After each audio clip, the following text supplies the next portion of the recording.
بسم الله الرحمن الرحيم waxaan halkaan galabtay aan hadii la yiraahdo ka direynaa raashin aan u direyno wasiil ciidamada halka jooga raashinkoodii baan direynaa galabtay oo ay soo diyaariyeen raashinkaas tala wadaag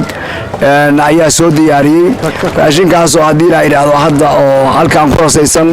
waxna ay hadii la yiraahdo isha guri ay socdaan raashinkaas oo wax walba ka kooban oo sonkor iyo digir iyo saliid iyo bariis iyo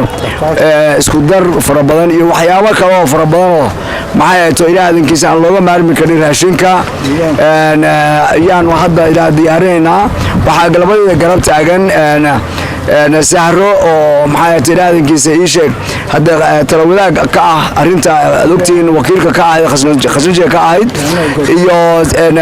gaashaabo sare Saciid salaad cilmi oo u taqaanay Saciid bulbul oo asaguna hadda halgamayaashii maxay tahay halganka mabda'a ka haray halkaas aan diyaarinayna waan direynaa insha Allah galabta hadii la yiraahdo waqti kasta uu qaadato walaaliyaal waxaan codsanaynaa in cid kasta oo ay xaaladda taagan ay xanuun ku hayso inay ka qayb qaataan waxa la wixii karaankooda ah hadii haddana waxaan ku wareejinayaa gaashaabo sare Saciid bulbul aan ku wareejinayaa Saciid waa u jeedaa meeshaan galabta waxa ka socda ku soo dhawow waa sida Bashiir sheegay waxa weeye meeshaan ciidamada difaaca ku jira cid u maqan ma jiro cid raashin siisa ma jiro xawaas soo dadaan baasara u mataqaana oo tashiisha annaga maanta waxaan kala qayb qaadanay in shuruud ka noqono markay galeysay markay direysay tiradiisa